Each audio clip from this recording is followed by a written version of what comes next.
कन्हैया लाल की, श्री राधिका महारानी की, सदगुरु महाराज की, श्री बैजनाथ महारानी की, महाराजा छत्रसाल की, सर्व सुंदर साथी की, उपस्थित धर्म पालक श्री प्राणनाथ प्यारे की जय। हमें यह पता है कि आज जागनी पीठ श्री, तो उनकी कृपा हो जाने से संपूर्ण परम धाम का ज्ञान आ जाएगा, चितवनी शुरू हो जाएगी। पर कैपेसिटी आपके अंदर में कितना है कि इस दुनिया के अंदर में सहन शक्ति राज्य ने अंतःकरण में कितना दिया, उतना ही हुक्म आपको फिर ज्ञान भी देगा, उतना ही ज्ञान देगा हुक्म। क्योंकि यहां जो शरीर है ना, एक एक शरीर के ऊपर में, अंतःकरण के ऊपर में और आत्मा के ऊपर में अधिकार किसका है? हुक्म का है, उसकी कारीगरी है, उसके सिवाय कोई कुछ नहीं कर सकता है। तो ऐसे हुक्म का तन, अंतस्करण और आत्मा से हम अब यात्रा प्रारंभ करेंगे। तो यात्रा प्रारंभ करने के लिए हम सभी सुंदर साथ जी अपने अपने स्थान पे पलाथी मार करके बैठ जाएंगे। 14 लोक ब्रह्मांड से पार होने के लिए महामती प्राणनाथ जी महाराज तारतम लेकर के, हुक्म लेकर के आए हैं। उनको हुक्म दिया था अक्षरातीत परमात्मा श्री कृष्ण ने, बसरी मल की हकी को इस ब्रह्मांड में। पर जैसे जैसे इन तीनों स्वरूपों की लीला पूरी हुई, वैसे वैसे हुक्म ट्रांसफर होता गया, बसरी से मलकी, मलकी से, और हकी की जब लीला पूरी हो जाती है तो वह हुक्म परमात्मा अपने हाथ में ले लिया। श्री कृष्ण जी, राजी महाराज श्रीराज जी ने अपने हाथ में लिया। हक के हुक्म हाथ अपने लिए जो दिया था मोहम्मद के सिर पर। हमारी एक अवधारणा है और सत्य है कि वह अंतिम स्वरूप, हकी स्वरूप, जिनका पार्थिव शरीर पृथ्वी जल अग्नि वायु आकाश अंतःकरण उन्हीं के सूक्ष्म तत्वों से बना हुआ था, पर उनके उस पृथ्वी जल अग्नि वायु आकाश तत्व के बने हुए शरीर और उन तत्व के सूक्ष्म तत्वों से बना हुआ अंतःकरण तारतम के प्रवेश होने से सच्चिदानंद बन गया, वो नाश नहीं हुआ। जो का त्यों, जैसे ब्रज का और रास का, इसी तरह से जागनी ब्रह्मांड का भी वह जो स्वरूप है बिल्कुल स्वर्ण की तरह चमकते ही वह सुंदर स्वरूप अक्षी भीष्म में जाकर के अखंड होगा। पर देखने में लग रहा था कि यह शरीर इस तरह का है, पर वह ऐसा नहीं था। और उसी दिव्य स्वरूप को श्री 5 पद्मावतीपुरी धाम में गुम्मट साहब में सिंहासन पे पधरा दिया गया। पांचों शक्ति वही है, हुक्म अक्षरातीत ने ले लिया, पर हुक्म का रास्ता वहां है। इसलिए 14 लोक ब्रह्मांड से यदि पार होंगे तो हर एक एक आत्मा को उस गुम्मट के अंदर में से प्रवेश होकर के इसके बाद में निकलना पड़ेगा। उसके बाईपास करके, हुक्म को बाईपास करके कोई भी जा सकता नहीं। कहेंगे ऐसा क्यों? तो हम और आपकी बात तो अलग है। पर जिस समय सदगुरु श्री देवचंद जी महाराज थे और धाम गमन जो सुंदर साथ का हुआ, तो उस सुंदर साथ की आत्मा कहां गई?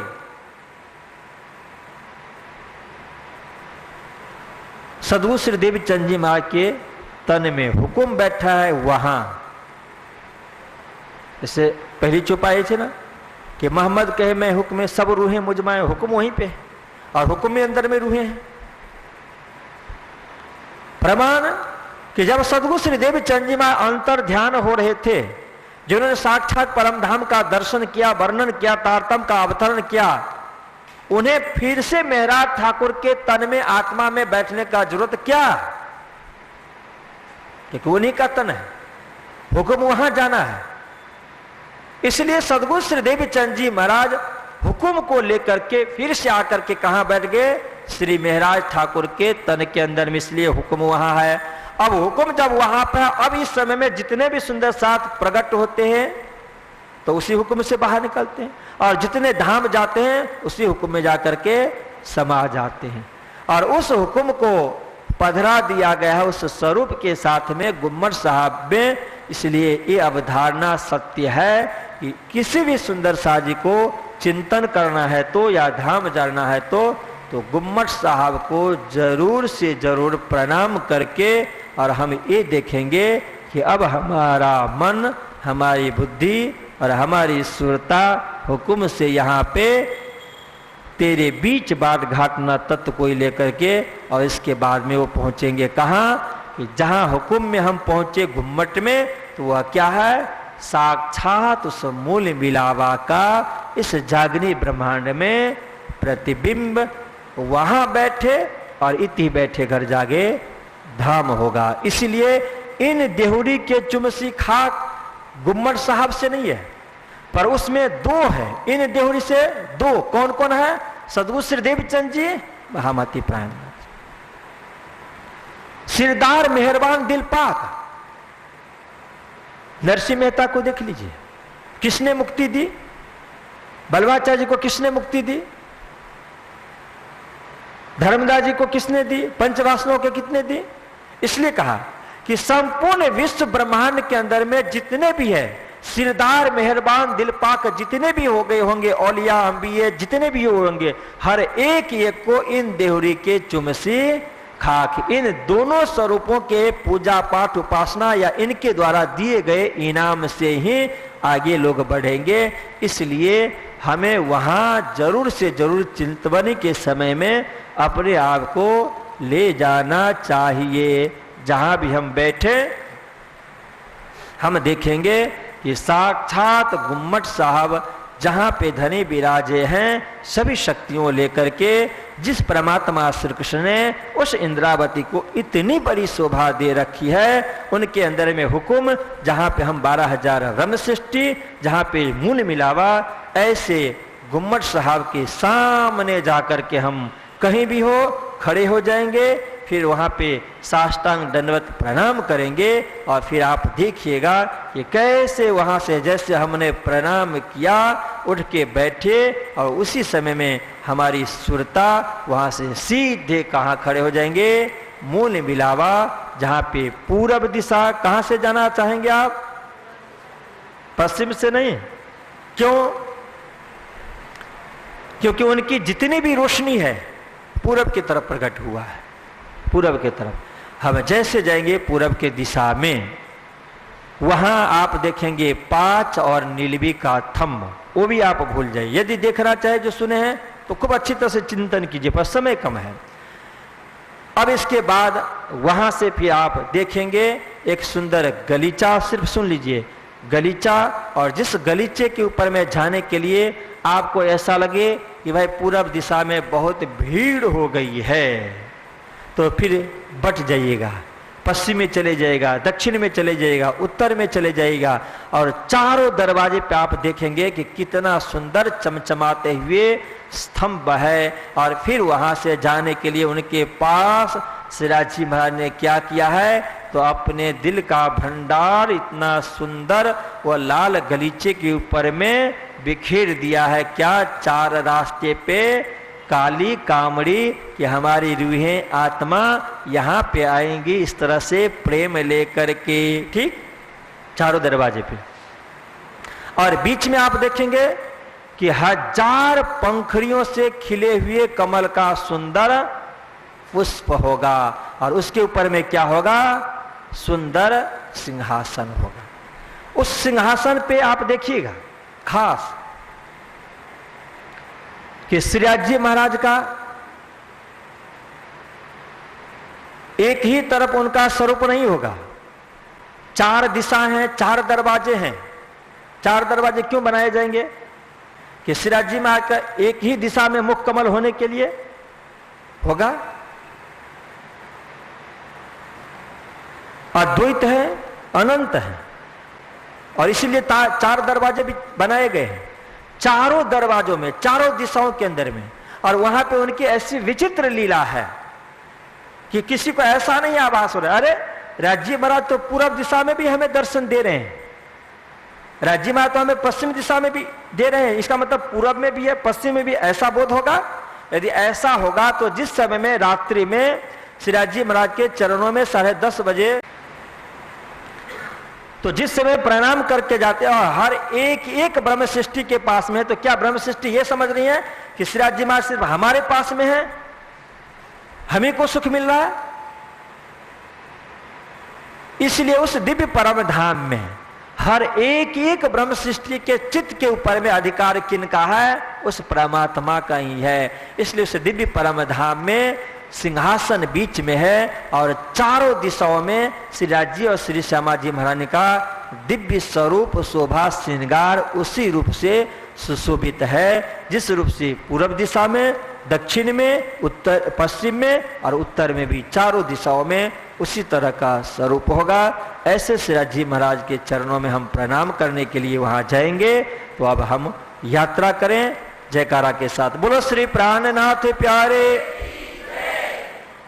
बोलो श्री प्राणनाथ प्यारे की, श्री 5 पद्मावतीपुरी धाम की, गुम्मट साहेब की। अब सभी सुंदर सा जी, जिस मुद्रा में मैंने कहा था पीठ की हड्डी इसलिए सीधी होनी चाहिए कि जिससे आलस नहीं आती है, और हो सके तो इस 3 उंगली को ऐसे रख करके अंगूठे से इस उंगली के ऐसे धीरे से थोड़ा सा दबाने का कोशिश करेंगे, हो सके तो, बाकी कोई जरूरी नहीं है। और सभी सुंदर साजी अपने आप को ऐसा महसूस करेंगे कि हम आद्य जागनी पीठ श्री 5 महामंगलपुरी धाम श्री बायजूराज महाराज के परम पवित्र दरबार उस हॉल में बैठे हैं। सब अपने आप को देखेंगे कि बिल्कुल जहां पे शिविर चल रही है वहीं पे हम सारे सुंदर साथ अपने आप को महसूस कर रहे हैं कि हम यहीं पे बैठे हैं। अब एक क्षण के लिए आप अपने आप के स्वरूप को निहार लें, अपने आप के स्वरूप को निहार लें। देख लिया, अब आप अपने आप के शरीर को देख लेने के बाद, जैसे कभी कभी ये कहा जाता है कि आप अपने मन से अपने घर में पहुंचते हैं, तो इसी तरह से आप अपने इस शरीर से ऊपर उठते हुए आप अपने आप को देखेंगे कि जहाँ पे मंदिर में श्री राज श्यामा जी की सुंदर शोभा है, सिंहासन है, उनके सामने आप देखेंगे कि हम वहाँ पे पहुँच चुके हैं। और आज जिस जिस सुंदर साथ जी ने मंगला आरती का दर्शन किया होगा, बाद में आकर के श्री राज श्यामा जी का दर्शन किया होगा, तो उन सभी सुंदर साथ जी को श्री 5 महामंगलपुरी धाम में जो सिंहासन है, जिस सिंहासन के ऊपर में सुंदर चांदी के ब्रजरास के लीलाओं से सुशोभित हुआ चांदी का सिंहासन दर्शन होगा, उस सिंहासन के ऊपर में राज्य श्यामा जी के सुंदर स्वरूप को आप दर्शन करेंगे कि कैसे वह सुंदर स्वरूप सच्चिदानंद स्वरूप गौर बन के लालिमा युक्त हैं। और आप ये देखेंगे कि परम धाम का वस्त्र नहीं, आप देखिए, चिंतन कीजिए, आज आपने राज्य और श्यामा जी को महामंगलपुरी धाम में जिस वस्त्र में दर्शन किया है, आपने आज दर्शन किया बिल्कुल ब्राउन कलर का, वह बिल्कुल नया नया वस्त्र श्री राज्य महाराज श्री श्यामा जी महारानी पहन करके बैठी हुई है। और दोनों स्वरूपों के मस्तक के ऊपर में सुंदर मकुट भी वेणी के साथ में और वंशरी के साथ में राज्य महाराज, वेणी के साथ में श्री श्यामा जी महारानी सुशोभित है। वहीं पे सिंहासन पे बैठे हुए सबसे प्रथम श्री श्यामा जी महारानी का आप चरण कमल दर्शन करेंगे कि कितने सुंदर श्री श्यामा जी महारानी का वह चरण कमल, छोटी सी नन्ही सी चौकी है, जिस चौकी के ऊपर में उनका चरण कमल सुशोभित है। और आप अपने आत्मा के स्वरूप से, उनके हाथ से या मन के हाथ से श्री श्यामा जी महारानी के दोनों चरण को स्पर्श करेंगे, प्रणाम करेंगे। फिर जब आप उठेंगे तो श्रीराज जी महाराज का दाहिना पैर बाएं पैर के घुटने के ऊपर में इतना सुंदर गौड़ वर्ण लालिमा युक्त सुशोभित है। चरण के तली गहराई का दर्शन किए और दोनों हाथ से श्रीराज जी महाराज के उस दाहिने चरण को स्पर्श करेंगे, प्रणाम करेंगे। फिर जब हम नीचे अपने दृष्टि को ले आएंगे तो श्रीराज जी महाराज का बायां पैर चौकी के ऊपर में सुशोभित है। उस चरण को हम दोनों हाथ से बहुत ही सुंदर है, सुकोमल है, ऐसे गौड़ वर्ण लालिमा युक्त चरण को हमने स्पर्श किया, प्रणाम किया। और प्रणाम करने के बाद फिर हम सभी सुंदर साथ जी वहाँ पे खड़े हो गए, हाथ जोड़ रहे हैं राज श्यामा जी को। फिर से हमने दिल से दोनों स्वरूपों को अपने दिल में बैठा करके और इसके बाद वहाँ से पंथ होबे कोट कलप तो प्रेम पहुँचावे मिने पलक।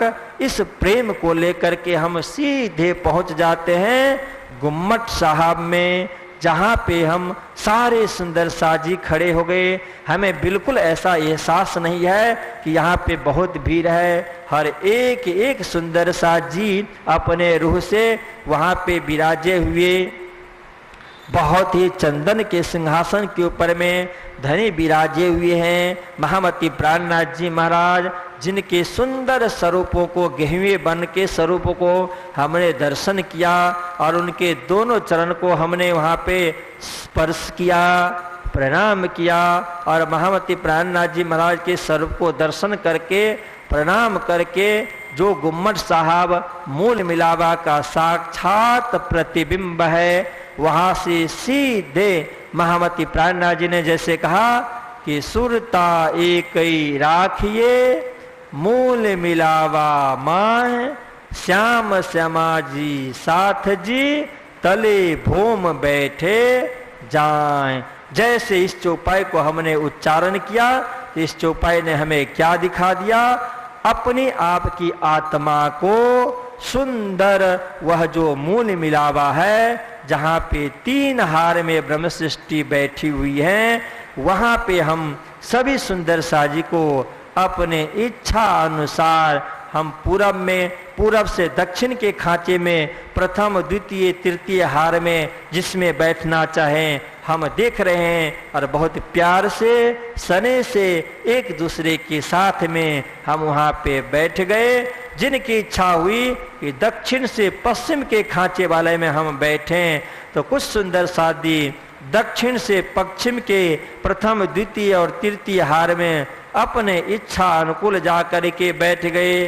किसी सुंदर साज की इच्छा हुई, क्योंकि सबको पता है कि राजी महाराज का, श्यामा जी महारानी का सिंहासन पे चारों दिशाओं में उनका सुंदर स्वरूप है, दोनों युगल स्वरूप का चारों दिशाओं में। तो एक ने विचार किया मुझे तो दक्षिण से पश्चिम के तरफ बैठना है, तो फिर दक्षिण से पश्चिम के तरफ प्रथम द्वितीय तृतीय हार जिसमें इच्छा हुई वहाँ पे जा करके सुंदर साजी बैठ गए। कुछ सुंदर साजी की इच्छा हुई कि नहीं हमें तो पश्चिम से उत्तर के खांचे में बैठना है, तो कुछ सुंदर साजी पश्चिम से उत्तर के खांचे में प्रथम द्वितीय तृतीय जिस हार में उनकी इच्छा हुई उस हार में जा करके आराम से सुंदर साजी बैठ गए। किसी सुंदर साजी की इच्छा हुई कि मुझे तो उत्तर से पूरब के खांचे में बैठना है, तो कुछ सुंदर साजी उत्तर से पूरब के खांचे में जा करके पहली दूसरी तीसरी जिन हारों में से आपकी इच्छा हुई उस हार में जा करके आप बैठ गए। इस तरह से हमने देखा कि हम यहाँ पे जो भी सुंदर साजी बैठे हैं ये सारे के सारे सुंदर साजी उस मूल मिलावा में आराम से तीनों हार में वहाँ पर हम बैठ चुके हैं। और बैठने के बाद हम बहुत प्यार से स्नेह से श्रीराज जी श्री श्यामा जी के दिव्य स्वरूप को हम निहार रहे हैं। जैसे हमारे दृष्टि आगे जाती है तो हम अब वहाँ पे देखते हैं कि एक जो सुंदर लाल गलीचा बिछा हुआ है जिसको बैठने से और उठने से, बैठने से एक हाथ धस जाता है, उठने से वह उठ जाता है ऐसे गलीचे के ऊपर में हम सुंदर साथ जी बैठे हुए हैं। उस गलीचे के बिल्कुल मध्य सेंटर में एक कमल का सुंदर पुष्प खिला हुआ है और वह कमल के पुष्प के अंदर में हजारों